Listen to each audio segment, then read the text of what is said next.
Before I begin, a mis hermanos y hermanas que están participando hoy en el Día Sin Inmigrante, pa'lante, estamos contigo.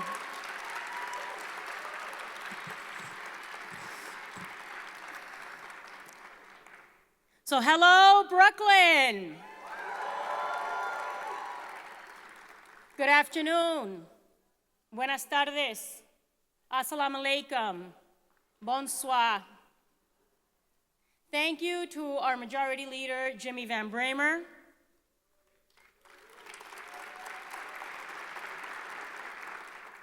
And thank you, Wilmer, for that very moving introduction. Welcome to the breathtaking King's Theater in the one, the only borough of Kings. So look around. This stunning hall on bustling Flatbush Avenue tells the story of New York City, of rebirth and resiliency, of revival and second chances. Esta es nuestra historia. It's our story. It contains shared experiences and ideals that tie generations of New Yorkers together. Our story has made us the center of discovery and change since our founding days as the settlement of New Amsterdam. We are the tribes of the Lenape and the city's first immigrant, el primer inmigrante, Juan Rodriguez, who came here from Santo Domingo in 1613.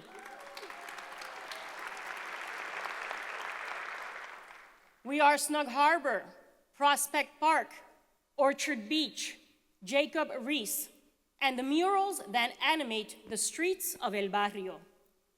We are the little flower, Fiorello LaGuardia, who welcomed refugees as a young interpreter on Ellis Island and later fought for immigrants when he led our city.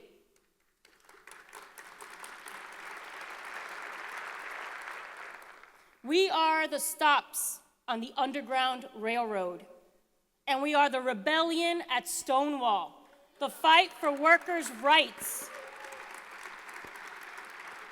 and the women's liberation movement.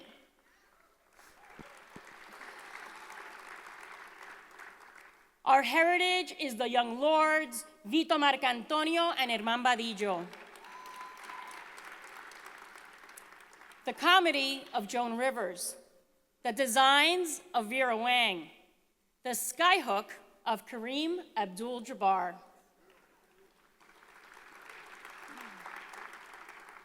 We live in neighborhoods like Bay Ridge, Loisaida, Chinatown, Woodlawn, and Port Richmond, neighborhoods that have embraced generations of immigrants. Inmigrantes selling piraguas in the Heights. Immigrants playing steel drums along Eastern Parkway during the West Indian Day Parade. And immigrants building our city, from the Brooklyn Bridge to the Freedom Tower, con sus propias manos. Immigrants, they get the job done.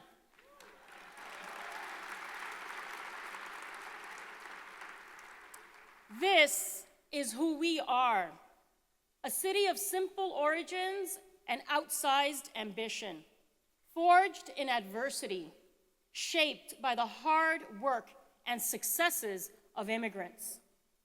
Our history is the music of the Beastie Boys, Biggie and Barbara, the Ramones y el cantante Héctor Lavoe.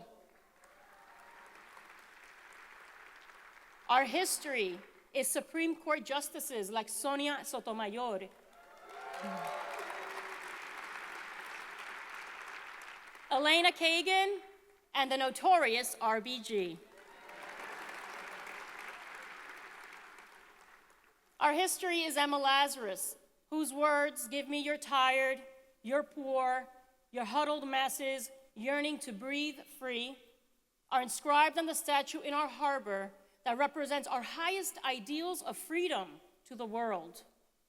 So whether you were born in Mott Haven or Mexico, Sunset Park or Syria, Corona or the Caribbean, if you are here, you are a New Yorker. Esta es tu historia.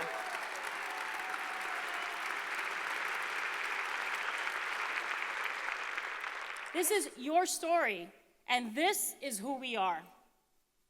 New York has always persevered no matter the obstacle, whether defying a king in England or a president in Washington. We stand up for what is right, because in the words of Reverend Dr. Martin Luther King Jr., whose message resonates as we celebrate Black History Month, and as it should resonate every year and every day of the year, injustice anywhere is a threat to justice everywhere.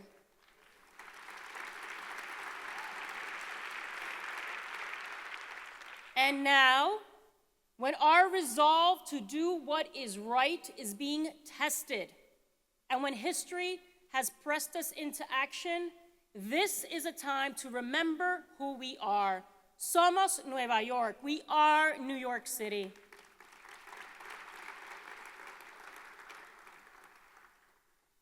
The record of accomplishment this council has built in 3 years is unmatched. We overhauled our criminal justice system by lowering penalties for minor offenses and banning the box to give New Yorkers a fair shot at a second chance.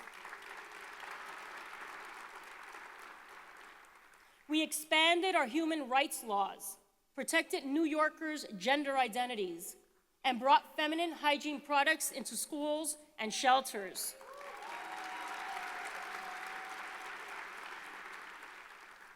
We created affordable housing, made city services more accessible to New Yorkers, and invested over $100 million in our parks and senior centers. We strengthened the best campaign finance law in the nation, brought needed accountability to the Department of Correction, and established the Office of the Civil Justice Coordinator so that families have a better chance of staying in their homes. We recognize the hardships faced by the women and men in our armed forces and built our own Department of Veterans Services to connect vets with housing, education, and employment.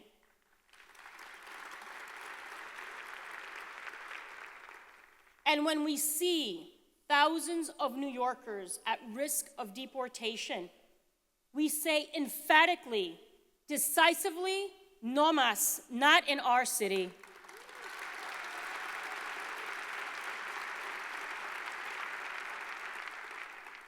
Because of this city council, every unaccompanied minor like Wilmer has a lawyer. Participatory budgeting brought government directly to you, and young women have the confidence to control their own destinies.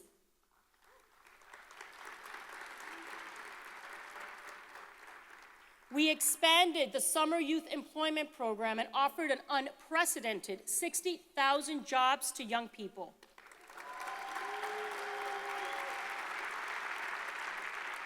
Brought a talented, diverse class of new graduates to city service through our Social Justice Fellowship Program. Strengthened our commitment to technology and inclusion, made libraries and cultural institutions more accessible, and time again, we have supported our immigrants, nuestros hermanos y hermanas. This is the record of this city council, a council that is unafraid to lead through justice and through fairness. So please join me in thanking your incredible body of legislators.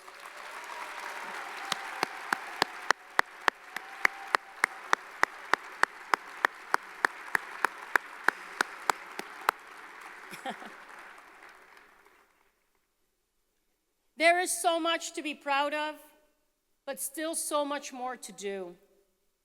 In our final 10 months together, we renew our pledge to fight for all New Yorkers. This year, we will continue to stand for justice, access, and fairness. Justicia, acceso, e igualdad. This year, we will once again show the world just who we are. And we're going to start by leading a new national effort to build lasting partnerships with legislative leaders across the country. We've reached a critical point in our nation's history, and it's imperative that we create opportunities to rise above divisive rhetoric and learn from one another. So we will team up with the National League of Cities to convene legislative leaders for a first-of-its-kind gathering.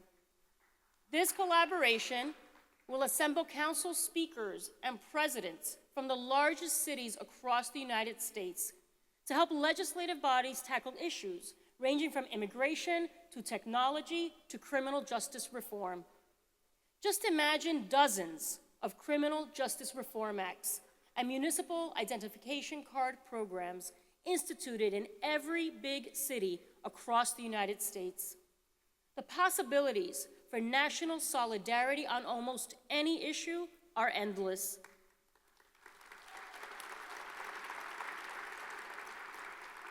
So I'm proud to announce that the inaugural meeting of legislative leaders will take place this April in council chambers. Juntos somos más fuertes. Because we are a city that knows we are never stronger than when we are united. But as we have seen, unity does not always guarantee equality. That's why we must create open dialogues about race, gender, and sexuality. So we will tackle these hard issues head-on by ensuring students have the knowledge they need to learn and that educators have the tools they need to discuss diversity in the classroom.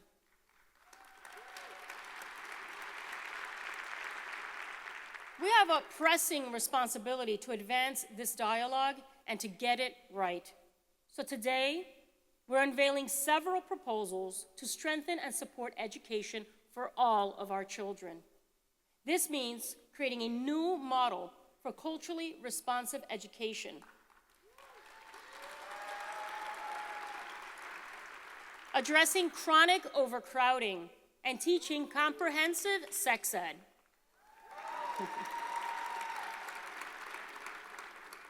Let's face it, we live in the most culturally diverse city in the world. Yet studies show that the majority of our schools are failing to respond to the cultural identity and experiences of most of our students. If we want all students to feel connected to what they are doing, we need curricula that takes the backgrounds of all students into account.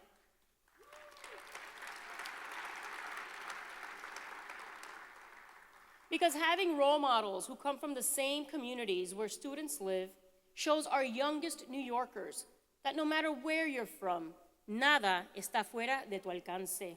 Nothing is out of reach. You too can be the next Neil deGrasse Tyson, Katherine Johnson, or New York City Council Speaker.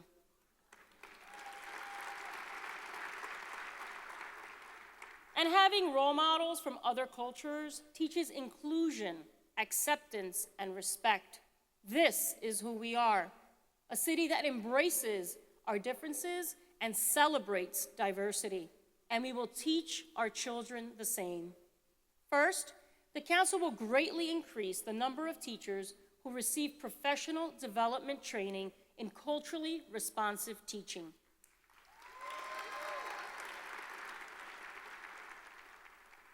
With an investment of over $500,000, 360 teachers in 180 public schools will be able to take part in the Critically Conscious Educators program. We will also provide training to new teachers on how to talk about race in the classroom. This will give our educators the tools they need to understand race and racism, and will promote positive racial identity development in children. And training our educators will pay huge dividends, as more students will be taught in ways that encourage inclusion and critical thinking. We will also partner with AT&T, the Tyler Clementi Foundation, and families to combat the cyberbullying crisis and empower young people and parents to use social media responsibly.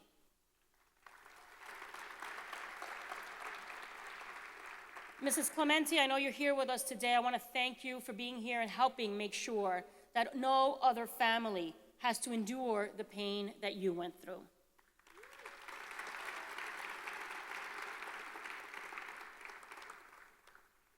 And today, we're calling on New York State to review the learning standards used in our public school system and to make important changes so that they require more culturally relevant content across all subject matters.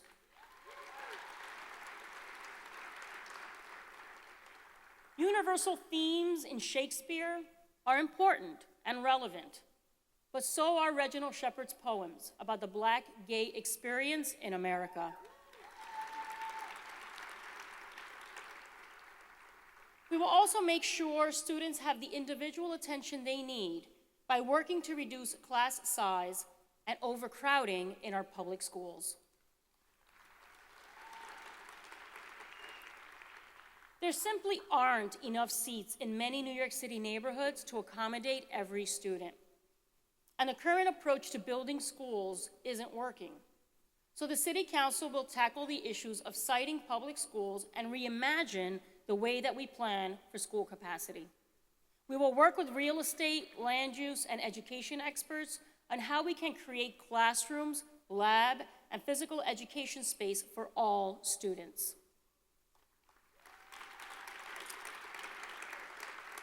And now, let's talk about the birds and the bees. Despite research linking sexual health education with better outcomes for students, it's not being taught the way it should be in most city public schools. And discussions about how to prevent and address the trauma of sexual abuse is not required as part of the health curriculum. So today, we pledge to advocate for comprehensive sexual health education for all students in all grades.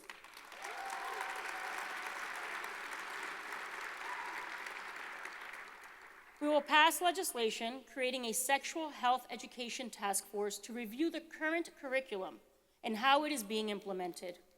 This task force will consult with health experts, parents, and teachers to develop recommendations for improving and expanding how sex ed is taught in all New York City public schools.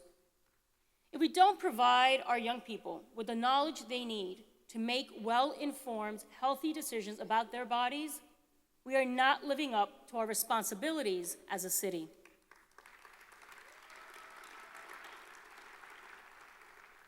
And in the face of threats to undermine a woman's own self-determination, the City Council will launch an aggressive new campaign to defend a woman's constitutional right to make decisions about her own body.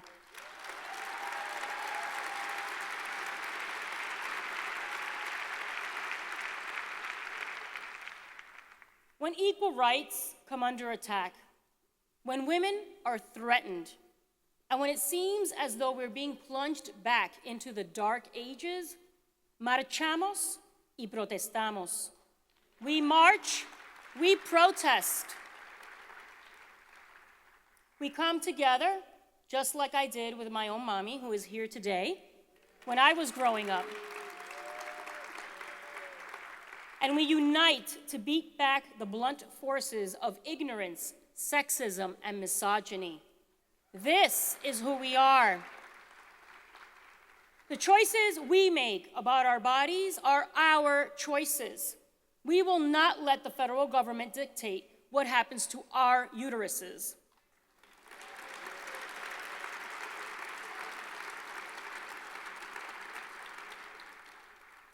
We will also not remain quiet while the federal government seeks to deny basic health care coverage to millions of New Yorkers. We applaud Governor Cuomo's action to require that health insurance plans in New York State cover contraception without copays. And here in New York City, we will fight to ensure that all women, todas las mujeres, have access to free birth control, regardless of their health care plan, including city employees.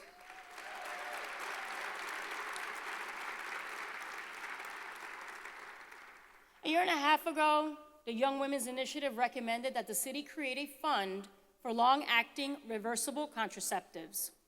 Based on this proposal, the City Council has already allocated nearly $800,000 for this important form of birth control. Going forward, we will advocate for this money to be baselined and expanded so free contraception is available to any woman in our city who wants it.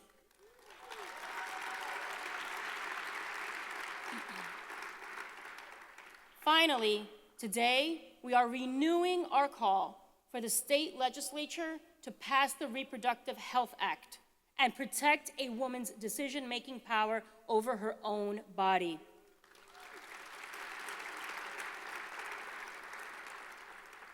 We will not accept the destruction of this basic human right, porque somos una ciudad que defiende a las mujeres, a todos los neoyorquinos.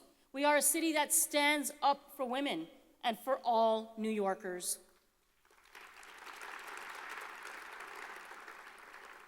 We don't just tolerate our differences, we embrace them. So whether you are transgender or gender nonconforming, an immigrant or a person of color, or someone whose voice has been marginalized or silenced, we must do a better job of providing equitable services to all New Yorkers. So, we will pass legislation directing the administration to set racial and gender equity goals for our city, and to assess programs, policies, and regulations for their impact on women and people of color.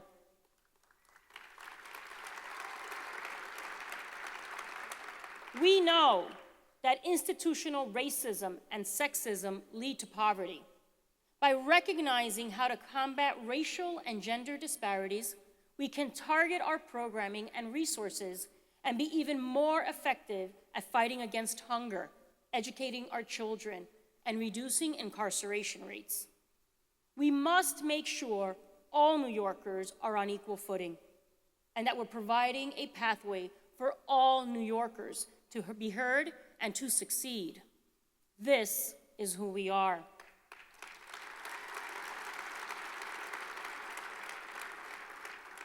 A city that knows that the rules governing us must keep pace with changing times.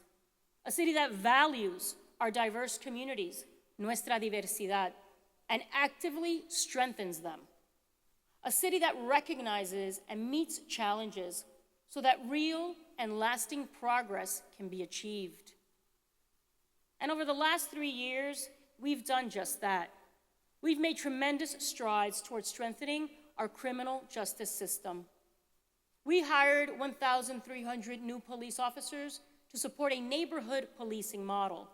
We invested in our youth, creating new year-round and summer jobs so they have a better chance at a brighter future. We recognize the injustice of being burdened with a permanent criminal record for being in a park after dark, and created more proportionate penalties for low-level offenses to divert them to civil court. We heard the anguished cries of Khalif Browder and established the Independent Commission on Criminal Justice and Incarceration Reform so that the dream of closing Rikers can become a reality.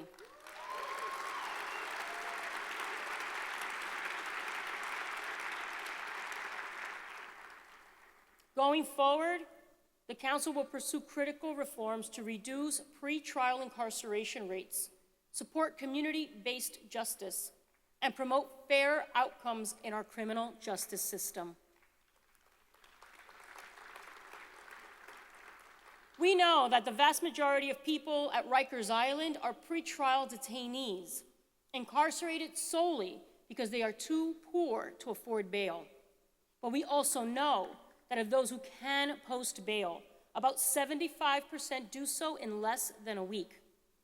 Locking people up for a couple of days does nothing to make our streets safer, but it does upend lives needlessly, causing people to miss out on work, school, and time with their children. Not to mention the effects on a person's mental health and the enormous cost of processing and housing them.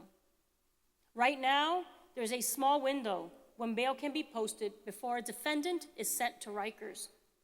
Unfortunately, if a friend or family member misses that tiny window, you may have to spend an extra 24 hours in jail or more.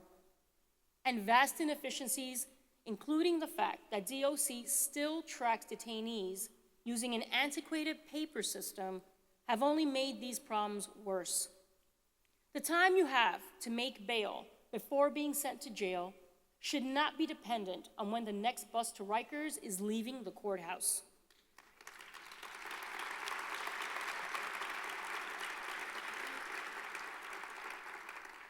So the council will pass legislation requiring the Department of Correction to accept bail payments immediately after bail is ordered at any criminal court. And they will be required to release inmates within a few hours of posting bail.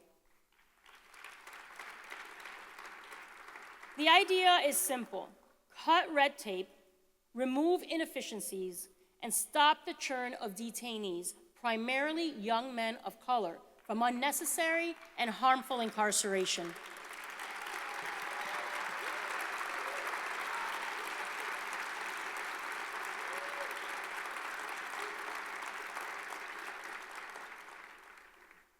We'll also reduce the number of people who are sent to Rikers and to criminal court at all by supporting true diversion programs to help people who are addicted to drugs. Imagine someone you love struggling with addiction, but instead of getting the help they need, they're sent to Rikers. Nobody wins. Law enforcement-assisted diversion programs allow officers to redirect low-level offenders to community-based support and treatment services instead of jail and prosecution. Lo que necesitan es ayuda y apoyo, no encarcelación. Because jail is not the answer to addiction. So the council will partner with District Attorney Eric Gonzalez to establish a LEAD program right here in Brooklyn.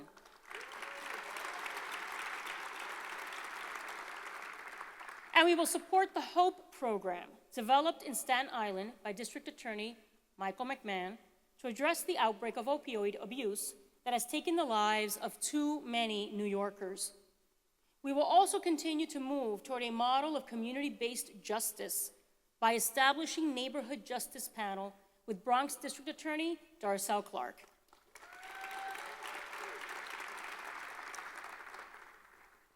Many crimes impact not only individual victims, but also the community as a whole. Tasking a group of fellow community members with the responsibility of imposing consequences for low-level misdemeanors like petty larceny will promote justice and empower neighborhoods. The council will also continue our critical work to promote fair outcomes in the criminal justice system. Because criminal convictions remain a hindrance long after an individual's debt to society has been paid. The City Council is calling on the state to seal certain types of criminal records to give people that second chance. We must also safeguard New Yorkers against injustice and make sure that in the event of a false conviction, we have the tools we need to right these wrongs. So, working with the Staten Island District Attorney, we will support the creation of that borough's first conviction integrity unit.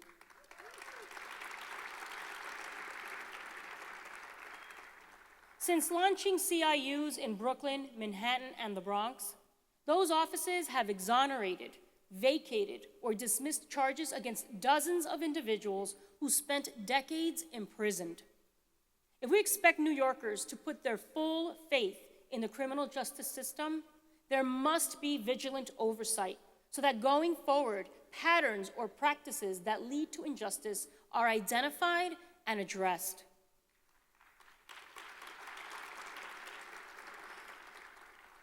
And we must work to keep young people off Rikers Island in the first place.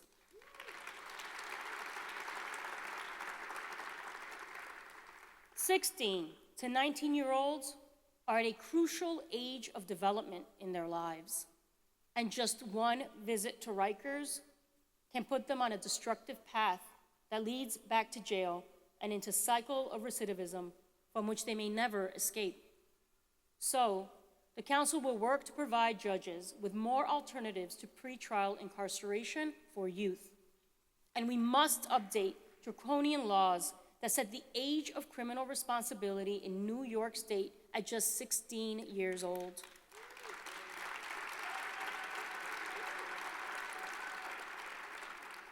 This is the third time I've delivered a State of the City speech and called for this important measure. Trying teenagers as adults in court does nothing except increase the likelihood that they will become repeat offenders. New York is one of only 2 states that still prosecutes all 16-year-olds as adults. So today, the Council renews our demand for the state legislature to profoundly improve the lives of countless young people by raising the age of criminal responsibility to 18. Eso es lo correcto.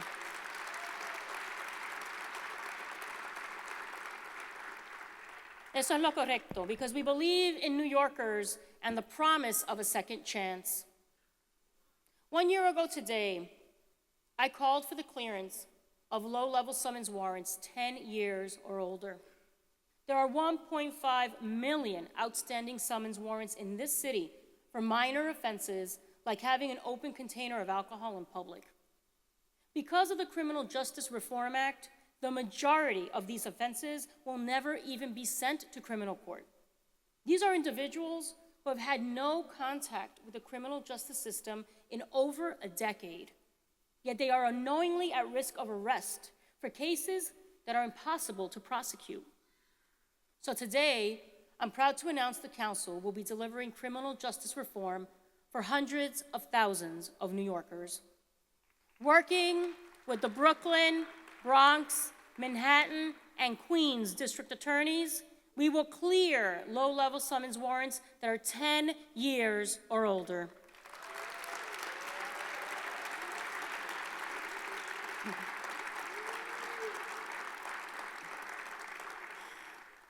We are a city that believes in justice, not in supporting a broken summons system.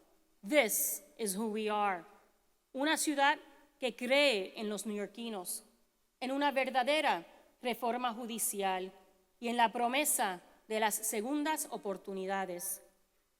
We know that promoting better outcomes means supporting vulnerable New Yorkers starting when they are young. The shocking reality is that every year, over 1 million of our fellow New Yorkers struggle with not having enough food to feed themselves or their families. The epidemic of hunger in our city is real, and it disproportionately affects women, children, seniors, and communities of color.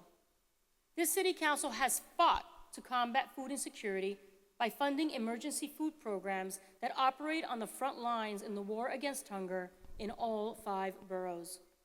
And for the first time ever, we put food pantries in public schools to give hungry families, yes, we put food pantries in public schools to give hungry families access to nutritious food. Today, we're calling the administration to increase the baseline funding for emergency food assistance programs from $8 million to $22 million.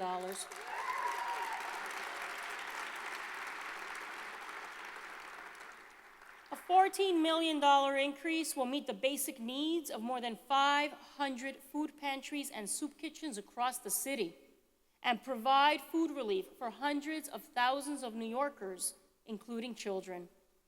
We're also renewing our call for the administration to provide the 1.1 million students in New York City public schools with universal free lunch.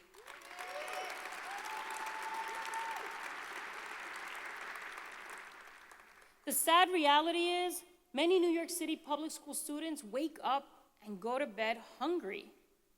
But as we have seen in our middle school lunch pilot program, when hunger isn't an issue, children do better in school and lead healthier lives.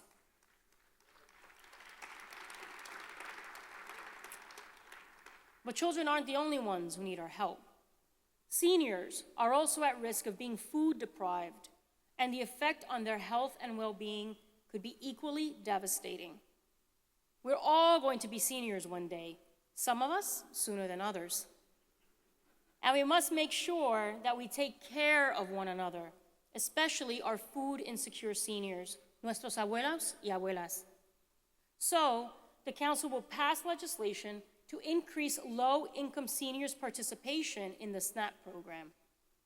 Outreach workers will visit local senior centers and help our seniors enroll in SNAP, so they don't have to worry about where their next meal is coming from. At the national level, we'll fight for our seniors and any New Yorker who is food insecure. Last year, the proposed cuts to federal SNAP funding under the House Budget Committee were $150 billion. These cuts would jeopardize food assistance for millions of low-income families and slash benefits for millions of households. No permitiremos que eso pase. We cannot allow this to happen. And as we fight to preserve and increase federal assistance, we will also come up with more responsive solutions to combat hunger. In a city like New York, there are thousands of places that throw out edible food on a daily basis. The food wasted each year would fill at least 100 subway cars each day. But picture for a moment what it would mean if we could better connect food rescue organizations with food disposers. To get there, we will pass legislation requiring the development of a city web portal to connect food establishments with food rescue organizations to feed the hungry.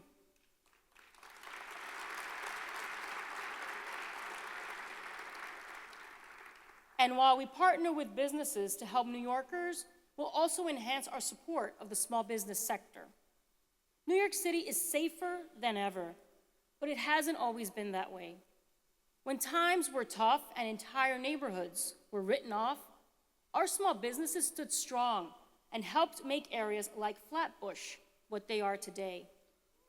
So whether you're at La Cruana in Stapleton, Tom's Restaurant in Coney Island, or Casa Latina Music Shop on East 116th Street, we know that we must continue to support our small businesses and eliminate barriers that hinder their success.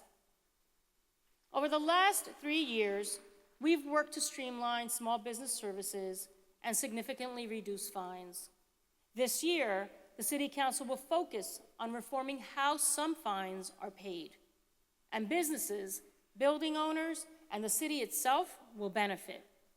We'll give businesses the know-how they need to comply with the city's myriad record-keeping requirements instead of paying penalties.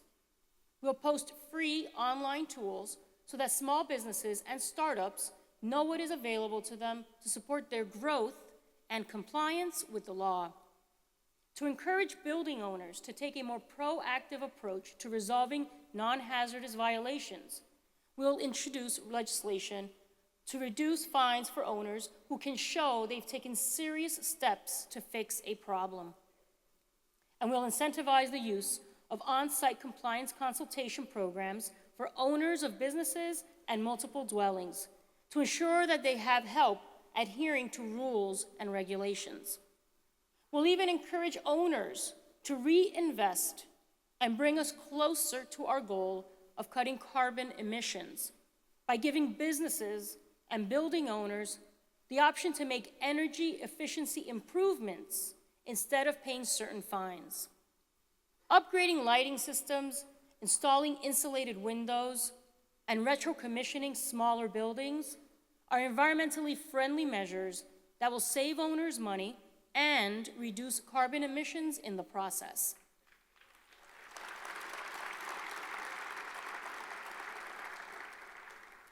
And while we're working with landlords to make their buildings greener, we'll also pass comprehensive legislation to strengthen the city's residential tenant harassment laws. Every day, I walk through this city. I talk to New Yorkers. I read your tweets, even the mean ones, and there are some mean ones. Y todos los días les escucho. I hear about the challenges facing New Yorkers fighting to stay in their homes. Tenant harassment is all too rampant, but because it can be hard to prove in court, most harassment goes unchecked. And even when a tenant does beat the odds and win, they typically get nothing. We're going to change that. Going forward, the council will pass legislation so that when a landlord threatens a tenant or commits another bad act, the burden will be on the landlord to prove it wasn't harassment.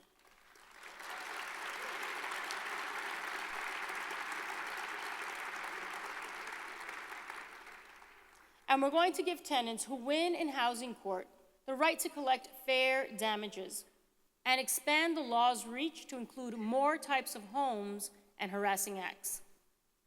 We'll also take a close look at how some landlords, unscrupulous landlords, may use construction work to push tenants out from their homes.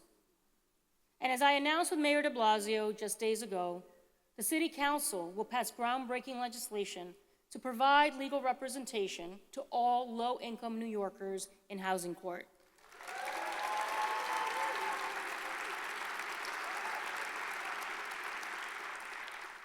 And as we advocate for tenants in this city, we'll continue to support our public housing residents. More than 400,000 New Yorkers call places like the Wagner and Betances houses home. So we will work to make sure that NYCHA isn't just the cornerstone of affordable housing, but a center of opportunity. First, we will make it easier for residents to have repairs made in their home by expanding flex ops to serve more tenants in the early morning and evening hours. Next, we'll partner with NYCHA and the Murphy Institute to create the Resident Leadership Academy so that tenants can earn college credits while learning how to better advocate for their communities.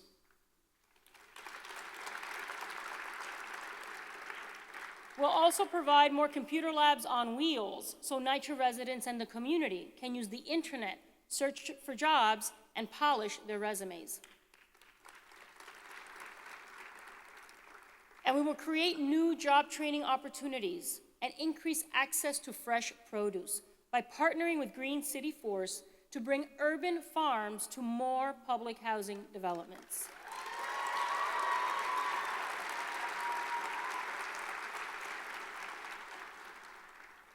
We'll also support the expansion of business pathway programs. These programs provide NYCHA residents with the tools they need to launch their own childcare and food businesses at places like Brooklyn Food Works in Bed-Stuy. Imagine signing up for an intensive business class and opening your own business a few months later. This is the promise of our city, turning untapped potential into endless possibilities.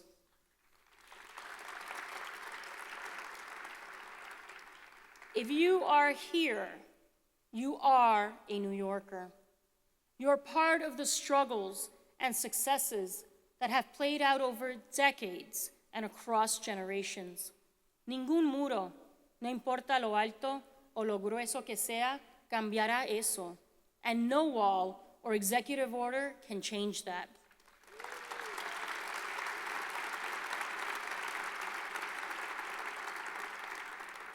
But while the federal government has taken drastic measures to vilify our country's immigrants and make an already broken immigration system worse, this city council has done more to support immigrants than any other city in the nation. In 2011, we passed a law I sponsored limiting the city's role in federal immigration enforcement unless there's a true threat to public safety. Since then, we've made it even stronger by banning ICE from Rikers Island, where detainees charged with low-level offenses were targeted for deportation, even if they were never convicted of a crime. And we created the New York Immigrant Family Unity Project, a first-of-its-kind program so that New Yorkers in immigration detention have legal representation. We've also provided lawyers for every unaccompanied unaccompanied child facing removal, and created ID NYC, a government-issued ID available to all New Yorkers. Because if you live here, if you work here, or send your child to school here, you are a New Yorker, and this is who we are.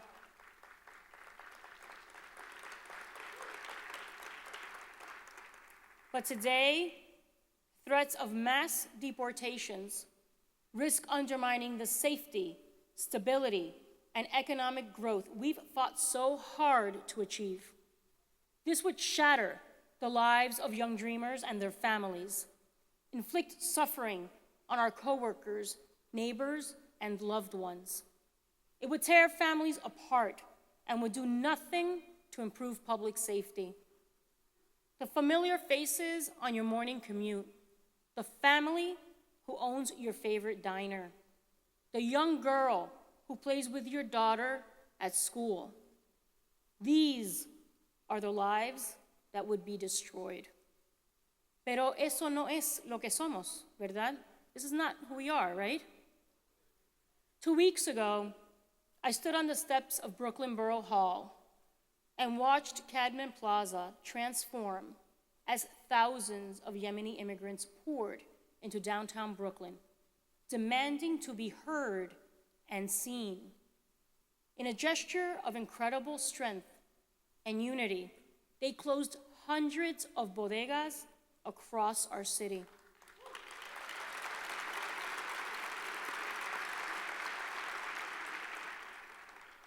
They came from the 5 boroughs, but they arrived from other cities too. Aden, Taiz, Sada, Marib, Sana'a.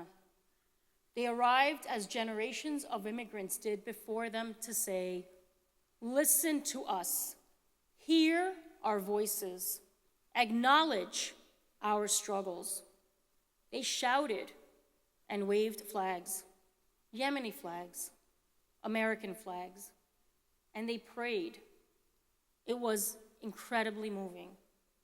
This is who we are.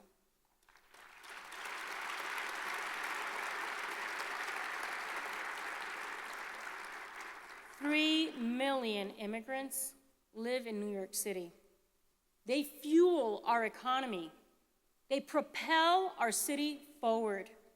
They are an indispensable part of our city's fabric.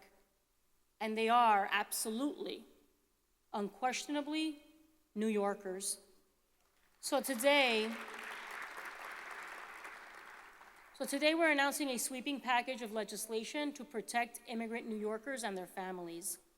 First, we will not waste city resources to help immigration authorities locate otherwise law-abiding New Yorkers who pose no threat to public safety.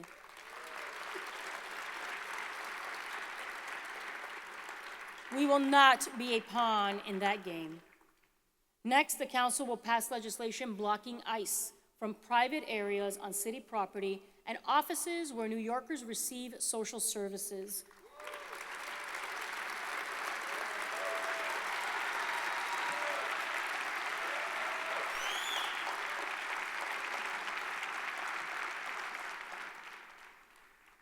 Unless they have a judicial warrant or court order. And we will not allow officers of the Department of Probation, the NYPD, and the Department of Correction to act as ICE agents and enforce immigration law. They have better things to do.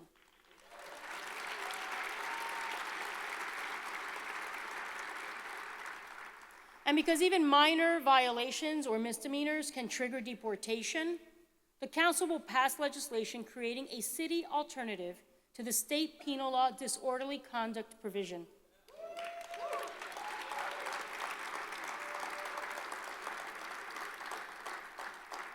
This new charge will carry a lower possible jail sentence and will not trigger the adverse immigration impact of the longer state sentence. As with our Criminal Justice Reform Act, the punishment must fit the crime.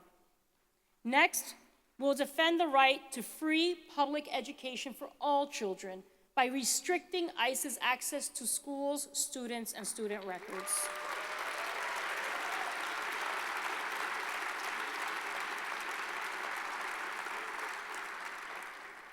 And we'll arm parents with the knowledge they need to protect themselves and their children in school. Las aulas deberían ser recintos seguros para aprender.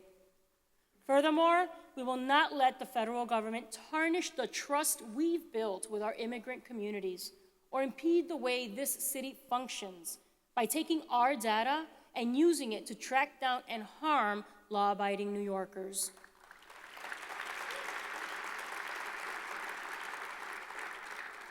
So we will use all the tools in our power, including going to court, to make sure our personal information stays secure. And we'll create a comprehensive system to limit the information we need to collect to run our city and impose strict guidelines for what we'll disclose to federal officials. We'll build a team of experts to guide this process and review requests from the federal government for personal information. This team will serve as our watchdog, monitoring changing federal laws and executive action, and making sure that we're putting people, their privacy, and our communities first.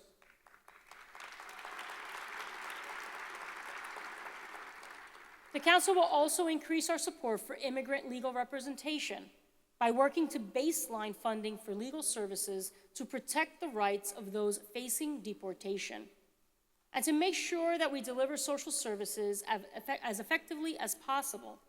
We'll significantly expand the role of the Mayor's Office of Immigrant Affairs to coordinate all city services that touch immigrants. We will also work to support families who have been hurt by harmful immigration policies by establishing at least one immigrant family resource center in each borough. Así es, en la unión está la fuerza.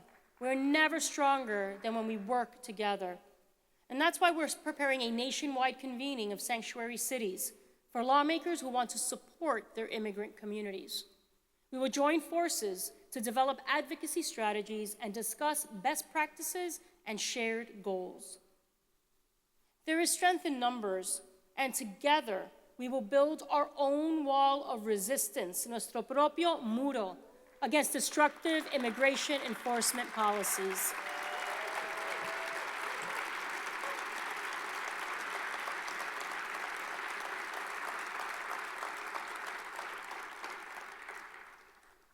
Así que esta es mi promesa. La ciudad de Nueva York defenderá y protegerá a nuestros inmigrantes. We will not abandon our immigrant communities.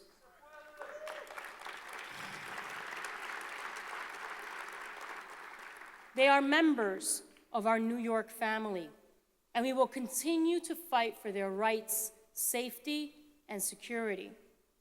This is who we are. Walt Whitman, that famous son of Brooklyn, who lived just a few miles from here, called the United States the greatest poem. He said this to illustrate the breathtaking diversity of America and its inhabitants. That was a few years before the Civil War plunged our country into a crisis of national identity, a crisis we're still facing today. But immigration is our national identity.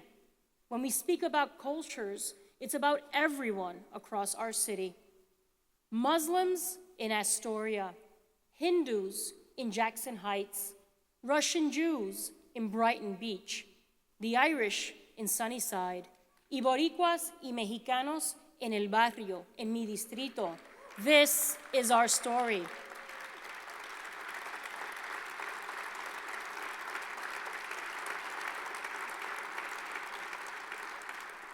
And this is our America. When others close borders, we build bridges. We resist. We fight. We do what New Yorkers have always done. We stand together, everyone, everywhere. We are all uniquely different, yet we have found ways to work together, including your city council. And that's the point. That's the promise I made when I became speaker. Escucharnos, valorar nuestras diferencias y respetarnos, to listen to each other, to respect each other, and to learn from one another. At the end of the day, though, it's about New Yorkers, the communities we represent, and the values we all share. Because that is who we are, porque eso es lo que somos. A city that supports one another, una ciudad que se mantiene fiel a nosotros mismos. And in our final 10 months together, we pledge to uphold our commitment to equality, justice, and fairness above all else. Because whether we are building a more fair criminal justice system, defending a woman's right to make decisions about her own body, or making sure that immigrants aren't forced into the shadows, no matter where you were born, what neighborhood you live in, or what subway you take, somos neoyorquinos. We are all New Yorkers. Estos son nuestros valores. These are our values. Y esto es lo que orgullosamente somos. And this is who we are.